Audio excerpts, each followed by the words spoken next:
नमस्कार। जय हिंद साथियों, मैं आपका साथी राजपाल चौधरी स्वागत करता हूं मेरे सभी नौजवान और विद्वान साथियों का पुलिस एकेडमी राजस्थान में। नए हो तो चैनल को सब्सक्राइब जरूर कर लें। साथियों, आप लंबे टाइम से इंतजार कर रहे थे कि सर पशु परिचर के फोरम कब स्टार्ट हो रहे हैं। तो फाइनली पशु परिचर फोरम आपके स्टार्ट हो चुके हैं। इसकी विज्ञप्ति है वो आ चुकी है, एक नोटिस जारी हुआ है। तो आपका इंतजार समाप्त हुआ। मैंने काफ़ी टाइम पहले एक वीडियो बनाकर बताया था कि 10 से 15 जनवरी के बीच आपके फॉर्म स्टार्ट हो जाएंगे। तो आज फाइनली 12 तारीख का एक नोटिस है। और आप यहाँ पर देख सकते हैं एक बार, पशु परिचर सीधी भर्ती 2023 राजस्थान कर्मचारी चयन बोर्ड जयपुर की तरफ से नोटिस जारी हुआ है। बोर्ड द्वारा पशुपालन विभाग राजस्थान के लिए राजस्थान पशुपालन अधीनस्थ सेवा नियम, जो भी नियम है इसके तहत जो आपकी विज्ञप्ति जारी हुई थी उसका एक विज्ञापन आया है। विज्ञापन के बिंदु संख्या 1, ऑनलाइन आवेदन की प्रक्रिया के उप बिंदु 1 को निम्नानुसार प्रतिस्थापित किया जाता है। आप ऑनलाइन फॉर्म भरें, किसी फर्जी वेबसाइट से फॉर्म मत भरना। इसकी वेबसाइट है वो विभाग की वेबसाइट है rsmssb.rajasthan.government.in। इस वेबसाइट पर जाकर फॉर्म भरना। टेलीग्राम जो ग्रुप है स्टडी एग्जाम एकेडमी या व्हाट्सएप ग्रुप, लिंक मैं नीचे डिस्क्रिप्शन में दे रहा हूँ, उसमें आप जुड़ जाना। वहाँ पर आपको पूरी विज्ञप्ति सारी डिटेल मिल जाएगी, ठीक है। या इसका आप SSO.rajasthan.government. की जो SSO ID है इस पर जाकर आप लॉगिन करें और आप फॉर्म भर सकते हैं, ठीक है, जो भी साथी है। इसके बाद अभ्यर्थी अप्लाई नाउ पर क्लिक करना है और इसके वन टाइम रजिस्ट्रेशन आपको पंजीयन शुल्क, जिसने वन टाइम रजिस्ट्रेशन करवा रखा है उसको कोई शुल्क नहीं देना है फॉर्म भरने का, ठीक है। इसके अलावा जिन्होंने नहीं करवा रखा है उनका शुल्क यहाँ पर लगेगा फॉर्म भरने का।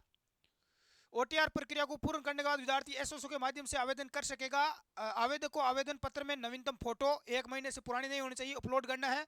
भर्ती के लिए आवेदन प्रक्रिया के दौरान उम्मीदवार को स्वयं की पहचान को आवेदन पत्र में सत्यापित करना होगा, जिस हेतु उसके पास निम्नलिखित, देखो क्या क्या आपके पास होना चाहिए। इस बार थोड़ा नियम चेंज हुआ है। एक, आपके पास आधार कार्ड होना जरूरी है।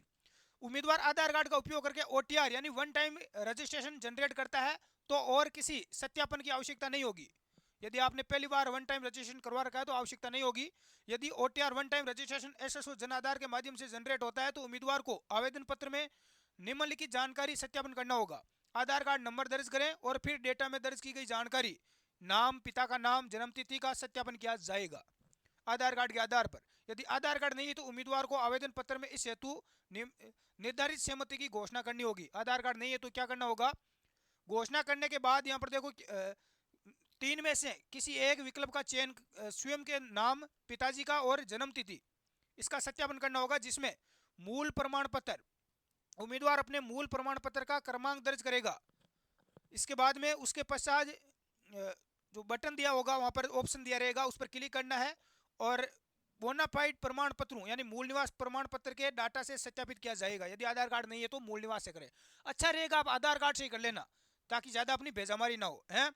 डिजी लॉकर के माध्यम से 10वीं की बोर्ड मार्कशीट से जोड़ने का विकल्प, उम्मीदवार अपनी 10वीं कक्षा के बोर्ड का नाम, रोल नंबर वह उत्तीर्ण वर्ष दर्ज कर सत्यापित करेगा। डिजी लॉकर एक ऐप आता है, डिजी लॉकर गवर्नमेंट का ऐप है, उसमें आप 10वीं की मार्कशीट अपलोड कर लेना।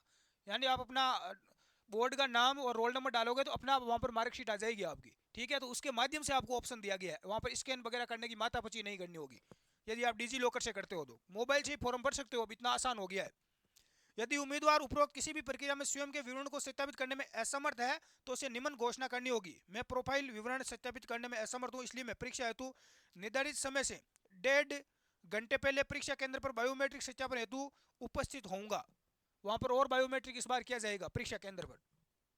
केंद्र पर बायोमेट्रिक सत्यापन हेतु यहाँ पर सत्यापन हो जाने के पश्चात उम्मीदवार निर्धारित प्रक्रिया से आवेदन कर सकेगा। कहने का मतलब है कि आपको यहाँ पर जो एसएसओ आईडी है वहां पर जाकर अपना आधार कार्ड है वो उससे ही फॉर्म भरना है, ओटीपी वेरीफाई करना है, ठीक है। और आपकी 10वीं की मार्कशीट है वो डिजी लॉकर के माध्यम से या वहां पर स्कैन होगी, ये भी एक सिस्टम है। तो आप अच्छे ढंग से इसका, जो भी साथी फॉर्म भरना चाहते हैं पशु परिचर भर्ती का, इसका फॉर्म भर सकते हैं भाई। आगे देखते हैं पंजीयन शुल्क जमा कराने और ऑनलाइन आवेदन भरने की तिथि। यहाँ पर देख सकते हैं दिनांक 19 जनवरी से दिनांक 17 फरवरी को रात्रि, यानी कि 19 तारीख से 17 तारीख तक आप फॉर्म भर सकते हैं। 19 जनवरी से लेकर 17 फरवरी तक इसके फॉर्म चलेंगे। ऑनलाइन आवेदन 19 से 17 को यहाँ पर चलेंगे रात्रि तक, यानी आप पहले पहले भर देना। 17 तारीख तक चलेगा, 17 फरवरी तक। आप 15 फरवरी से पहले आप इसमें आवेदन कर देना टाइम पर। विज्ञापन बिंदु संख्या 9, आयु में आवेदकों की आयु की गणना 1 जनवरी 2024 से किए जाने का प्रावधान किया गया है। आयु की गणना, अतः आवेदकों की आयु की गणना 1 जनवरी 2024 से की जाएगी, 25 से की जाएगी। आयु की गणना 2025 से होगी भाई, 24 से नहीं होगी, ये भी ध्यान रखना। आवेदक द्वारा ऑनलाइन फॉर्म में भरी गई शैक्षणिक योग्यता को अंतिम रूप से मान्य माना जाएगा। बाद में आप योग्यता दोगे वो मान्य नहीं है, तो जो भी आपके पास डिग्री डिप्लोमा है वो आप अभी लगा देना। हाँ, सावधानी पूर्वक फॉर्म भरना, कोई गलती मत करना। ऑनलाइन आवेदन आप एसएसओ के माध्यम से कर सकते हैं, ये इसमें जानकारी दी गई है, बाकी इसमें एक्स्ट्रा कुछ नहीं है। जो भी विद्यार्थी 10वीं पास है तो वो सभी इसमें फॉर्म जरूर भरें। 6000 के लगभग पोस्ट है। अब फॉर्म भरना है, आपका फॉर्म की डेट मैंने बता दी कब स्टार्ट हो रहा है। इसके बाद आपको तैयारी करना है, बहुत अच्छी वैकेंसी है, बिना सीईटी के आप फॉर्म भर सकते हैं। कोई भी राजस्थान का उम्मीदवार 10वीं पास है इसमें फॉर्म भर सकता है। बाकी विज्ञप्ति में पूरी जानकारी हमने पहले ही पढ़ ली थी। अब जो साथी ऑनलाइन इसकी तैयारी करना चाहते हैं कि भाई हमें ऑनलाइन पढ़ना है, अब स्टडी एग्जाम एकेडमी का आप ऐप डाउनलोड कर सकते हैं।